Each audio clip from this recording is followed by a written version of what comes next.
Man, check out the scenery. Now this is the kind of stuff that inspires people to do creative things, to actually make beautiful art.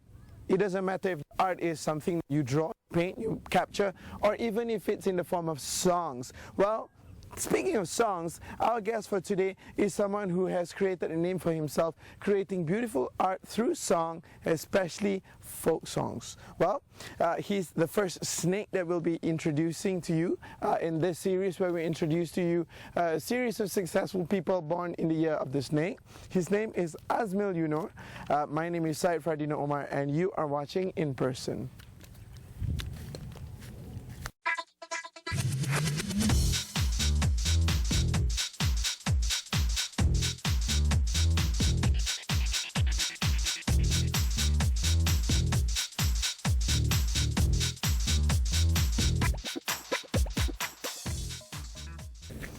Alright, let's check this joint out. Look at him, quintessential rock star, lepak king in a bangsal by the Tasik. Hey, Azmyl, thank you so much for having us. Yeah, just lepak. Well, before I go and talk to you, I want to look at this view. So this is what inspires you to write, I think. Maybe after writing then you lepak here lah. After writing, to take it. This is to mind edit lah, I guess. Yeah. Alright, okay. Well, it's a beautiful place to be in. Well, again, thank you so much for having us, ladies and gentlemen. Azmyl, you know. Thank you for coming, guys. Thank you for coming. So, where are we actually? This is. It's my family has a farm here, orchids and stuff. So they're here all the time. Me sometimes. So you come back here every now and then. Actually, we actually walked through some really nice orchid field back there, and we're going to check it out later on. It's probably one of the prettiest locations we've ever had in person. Awesome. Okay, but we want to know about you. Of course, I have to admit to one thing. The name, Azmyl Yunor, has always been there for me. I'm familiar with the name. I'm not entirely familiar with the body of work. But then, having listened to your stuff from the internet and also from the CD, it's not your everyday Malaysian music kind of thing here, because it's folk, but it's not Malaysian folk. How does that pan out in the entire scenario of Malaysian art scene and Malaysian industry, from your perspective? I think we've just limited ourselves to look at things in terms of genre. I think that's why. I mean, to me, I don't think I'm writing folk songs. Yeah, I'm writing songs. Full stop. Okay. I'm just writing songs. So the song comes out like that. It just so and whoever's there, whoever my bandmates are, the limits of my ability to play will make such song. I think. Yeah. So so if it's folk or rock or whatever it may be, it comes out. That's an afterthought lah. Right. Okay. So songs lah. I mean, I'm really growing up. I really love songs. I love singing songs. I think generally people just love songs. So yeah. So I think my perspective is I'm just writing songs. It's just songs, yeah. It's just songs. But I'm sure it's a conscious decision, because I mean, like, the moment you introduce a banjo into the mix, then you know it's going to have a certain connotation and a certain sound that will lead people to think of certain things. True. Yeah. I think I mean that's probably another aspect, because as a musician, you're actually first and foremost a fan. You're a music fan. So there's certain kind of music that I enjoy listening to that has maybe banjo a bit. I like a bit of folk rock, country rock. So always had a fascination with banjo. One day I got the banjo, but again my playing's very limited, so I could play those things. So wherever I can fit it in, I tried my best to put it in lah. So it could be a Malay song but with a banjo, I mean, and all that. But again, I think that's where me as a musician, as a music fan, that side gets shown lah. I think maybe that's how the genre comes in. Maybe it's songs. I write songs that I enjoy listening to lah. Right. So what would you say are the things that fuels your creative juices? I mean, I think just living in generally. Yeah, because you like to observe, right? Because I read somewhere you're one of those people who like to just take a step back, look at things, and like really look at something. Yeah. I mean, I think that's sorely lacking. I mean, growing up, I noticed I enjoy doing this. You know, I used to just wander around instead going particular places. You know, people hang out here. I would just enjoy the journey. Yeah. Taking the bus ride from KL to take some express turun KL, go Pudu Raya, you know. So the whole journey became quite an adventure. By the time I meet my friends, it's already second half of the, you know, it's not the thing that I was going for. So I think we need to take a step back and, you know, life is there for us to live. So, I think we're rushing too much. We're having too many goals. Wow. Yeah. Okay. I'm sure a lot of corporate leaders out there would actually strongly disagree with you. But this style suits you best, yeah? Yeah, I this think style suits you best. Yeah, I think it's also my personality. I think I've reached point where Chillax lah. Chillax. I mean, I think that's a process. You know, growing up, I still don't know. I'm always searching. Who am I? Who am I? Yeah. Well, speaking of chillax, you know, he told me to come relax. So I'm in my flip-flops and we're supposed to be santai to the core today. So you actively write songs now. And what are the subjects that calls out to you the most? Like I said, I think there's a variety of things. Could be something that's on my mind. Or, you know, I mean, songs also where I get to dispose of thoughts. Yeah, sometimes people have a lot of thoughts in their mind. I think some people go mad because they have no channel for these thoughts or ideas. So I think some songs are that. Certain thoughts I need to distill it and throw it out. Yeah. You know, lucky becomes a song lah, not nagging. You know. Yeah. So that's one thing. I mean, could be something also, or maybe on a particular day, a certain topic cross my mind. You know, so a particular image or story, a news story. Someone I know. So it could be a variety of things. And these expressions, you're quite happy and comfortable with it being put out in this independent manner that you do, as opposed to, you know, subscribing to a certain ethos of a label. You're happy being independent. Yeah, I mean, I see no problem running it that way.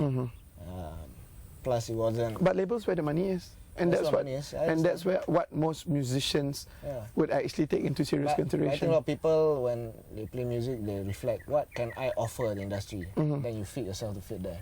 Whereas me, music has always been a personal thing. Right. It's therapeutic. So whatever came, listeners, etc., selling albums, industry is a plus. Right. I just do what I do. So. Okay. We have to go for a short break right now, but when we come back, we're gonna. It's very interesting to see that your early days were, I think I mentioned to you, very melodramatic. Where, you know, the Azmyl Yunor that we know right now, before you came into existence, it was bandmates ditching, blah, blah, blah. So we want to get into that. And I have a very strong feeling by the end of this interview, I'll be in this tantric, calm sense because he's so chillax, and you know, that's the flow that we want to give you here. So stay with us on In Person. Don't go anywhere. You don't have to. You can just pretend you're going to the toilet and you will be there because you're in that state of mind. Stay with us on In Person.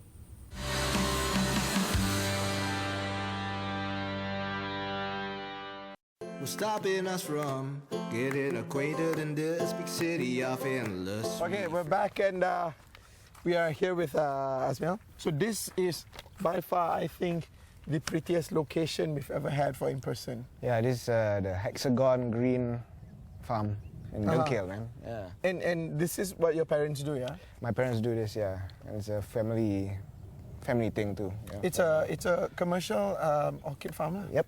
Okay. They do also tissue culture and other stuff. So, but orchids are a popular one, so you need space. You know, so your parents, you were saying that your parents were actually scientists, yeah? Lecturers in university. Yep. And lo and behold, the son chose not to go into science, but chose to go into the arts. But still a teacher also lah. But still a teacher, okay, like that's the of course, because that's the other thing that you do. Yeah? You teach in Sunway. Yep. What do you teach again? I teach in the performing arts program. It's a diploma, so I teach a lot of theory subjects. I love teaching, you know, make people think. So I mean, I love to spark that. So I mean, so teaching was never a career. I've never. It's never been a career consideration. Yeah, not at all. So how did you land into it? Just needed a job one time, part-time, you know. I was doing the music thing and just scraping by, then opportunity came to teach. So, So you teach theory. So what sort of knowledge do you impart on the kids these days? One of it, I think, is just to think critically. I think critical thinking. You know, also the thing about ideologies, seeing the world in different place. You know, so it's a bit philosophical. A lot of concepts, but I use popular culture. I use movies. I use songs. I tell them this is, you know, what's the place of all of this within this larger world. Give us an example, blow my mind here. Okay. Pretend I'm your student. Tell me something that make me go, wow. I mean, like for example, let's take, like we were speaking of music genres, right? Yeah. You know, like genres don't just drop like a meteor out of nowhere and it's complete. Genres often exist throughout time, you know, simulating different things. So same thing like Malaysia lah. You know, Malaysia is not just one solid entity. We're so varied, you know. So we got all these different things that make up what it is now. But what it is now, what Malaysia is now, will not be the same Malaysia maybe even like 6 months down the line, 10 years down the line, 100 years, you know. Yeah. So we're always changing. So I always believe that. I always believe that change is the only constant thing. Right. And the journey is important. So this is the Azmyl Yunor brand of knowledge, because I would imagine that all this stuff you actually picked up as you went along throughout the years. This is the experiences that have made you who you are, right? True. Yeah. Okay. So, yeah. And well, that's been quite a journey that you've had. You went to study in Australia to do film. But the interesting thing was, before he went to Australia, you actually had a band.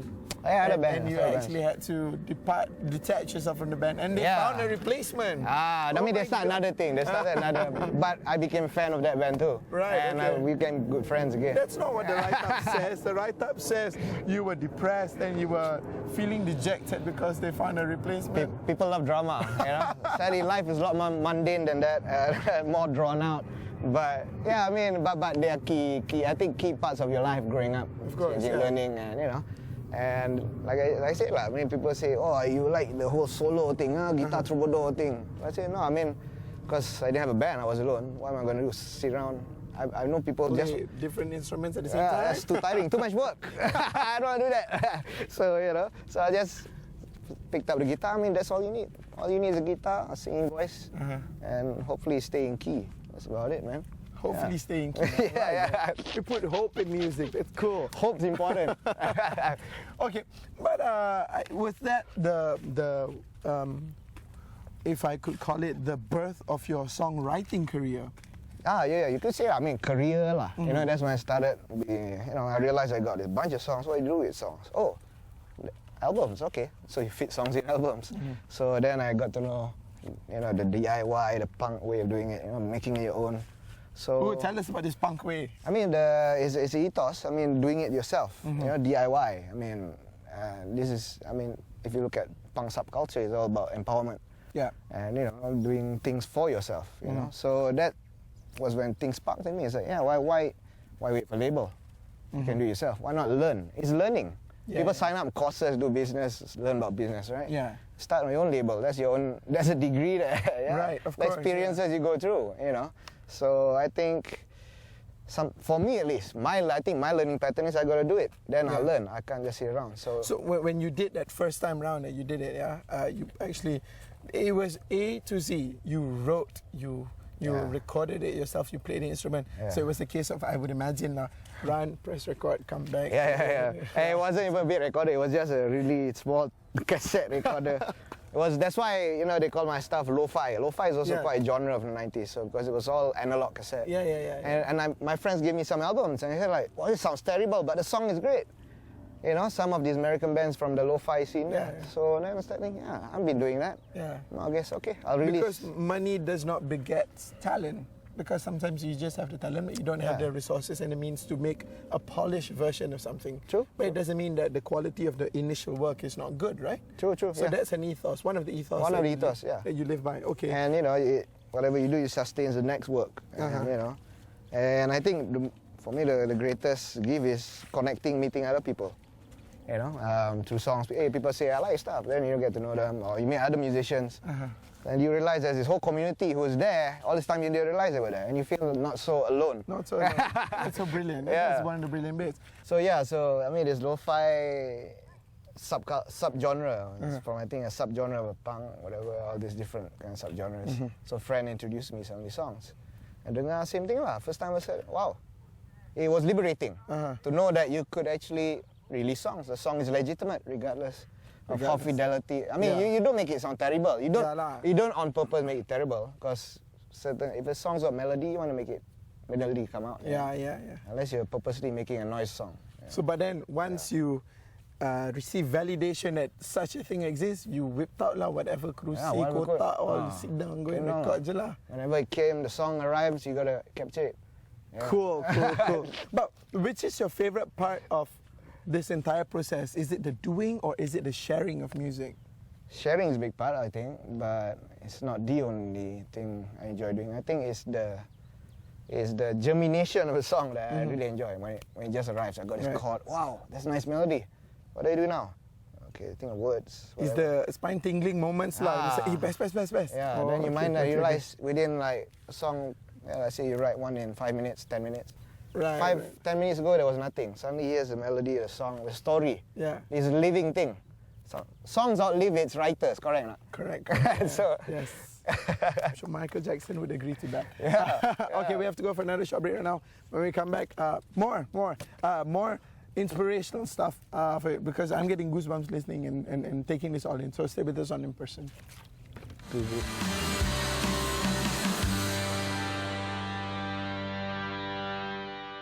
What's stopping us from getting acquainted in this big city of endless? Alright guys, we're in the final block. I forgot to establish why I'm getting bottled water, because you can hear it. I sound like a slightly more handsome version of a toad right now, because I don't have voice. But so please apologize me carrying a bottle of water with me. But hey, he's the man, and we want to talk more about the stuff that you do. So currently, what are you working on right now? Well, I just released a new album last year, 2012, Wilayah, yeah. So then I got my friends who play, they're playing my friends, and they call the Cigarettes. So they're backing me up. So we've been playing a lot of shows. But now I'm gonna work on releasing my older cassette stuff. I'll make just like a best of compilation. Oh wow. Or collector works. Yeah, so you are at that stage of your career already. I realized I got damn lot of stuff. So okay, I gotta do something. Because a lot of people only know me from maybe now. Give some backstory. Yeah. So it's a bit like, movies do that now, right? They got the origins or the episode 1, you know. So you've gone down the film route of doing the... I'm using that convention. Yeah. The remakes. The remakes. So are you going to actually remake, or are you... No, I'm just going to release originally. I'll pick few of the ones that I think, Albeit being in lo-fi mode. Being in lo-fi mode, but it'll be in CD lah.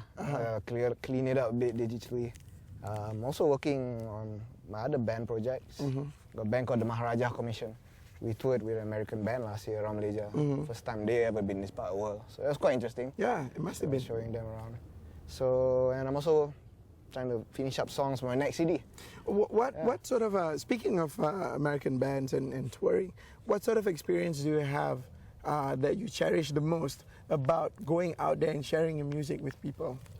Well, I think it's to realize that, sounds cheesy and bit, but it's that, with music, you can always make a connection with people, regardless. Regardless of where you language, are. Regardless of language.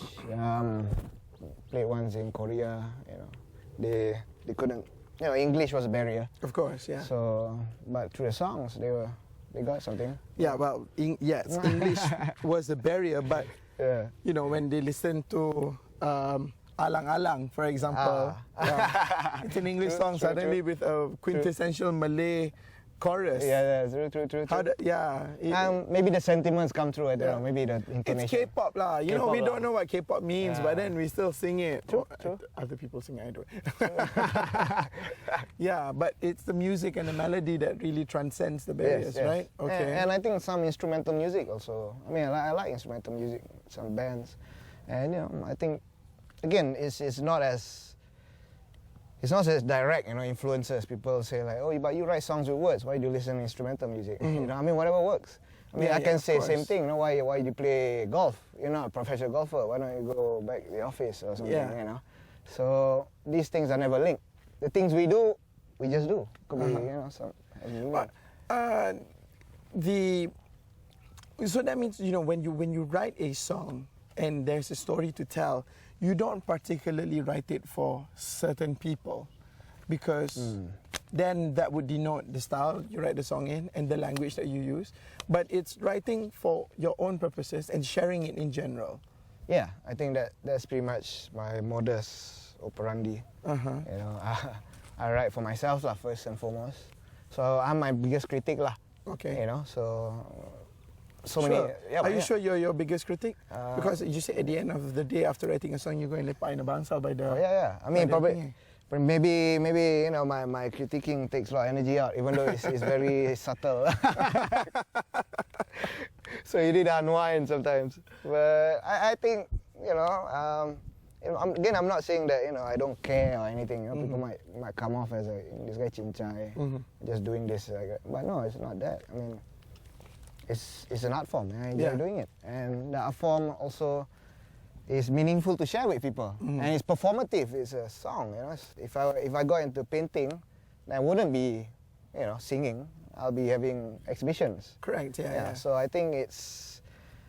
I got a feeling that we don't look at music in the same way, or even any popular form, music or film, the same way we treat looking at, I don't know, paintings or books, because those tend to be more classical, longer around. So yeah. Now, of course, in this show, we try to bring out the most positive sides of the respondents, and we talk about the most inspirational success stories. And what you've shared with us so far is indeed very inspirational, because it just shows that single-handed want to create, which is brilliant. But in the field of music, success is measurable in different ways. And a lot of commercial musicians out there would be by amount of money in their bank at the end of the day. So what would you say are your most immediate benchmarks now, and how would you further oomph yourself moving forward? Wow, that's a tall order. But I think, like you said, single-handed, but also, what was the other word? Singlehood. Singlehood, and both are important, because, you know. Well, I think the next step is to just doing what I'm still doing. You know, I don't see this. Like I said, it's a philosophy of mine. You know, I believe that the journey is more important than the destination. So I treat this as a journey. I'll keep on doing as long as you know, I'm still able to. You know, I'm still healthy. You know, and keep on doing that. You know, until it sucks, or probably, I don't know. If that comes to be, then, you know, maybe it's time to do something else then, you know. Right, yeah. So I think that my benchmarks are often really quite in long terms, rather than, like, you know, thinking of instant gratification or success. Right. Yeah. Okay. Well, I think it's we will leave it at that, and what I like the most about this interview was that the unassuming nature of this entire interview. It was just a very chillaxed conversation, yet you still managed to inspire me to think that if you have something to do and you want to do it, and you feel that it's the right time to do it, regardless of what you have where you are, just do it. Just do it. Just do it. Because if you don't, then you have not done it. Yeah. Okay. I think that's a good lesson. Azmyl, thank you so much for You're your welcome. time. Thanks, Dino. So I'm going to walk that way into the orchids, and you're going to walk away into the sunset. Yeah, my car's parked somewhere there. Well, you've been with me, Safer, you know, and I've spent the last half an hour with Azmyl, you know. Well, previously I would introduce him as folk singer and songwriter, but now it's just singer and songwriter because, well, the type, the genre, the form it comes in is decided as and when. Okay? And you've been watching In Person, and we'll see you again soon. Bye-bye. Bye-bye. See you, man. Okay.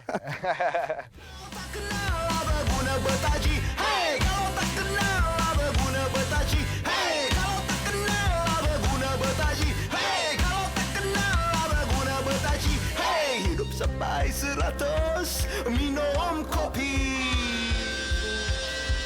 Hidup sampai 100, sakit hati.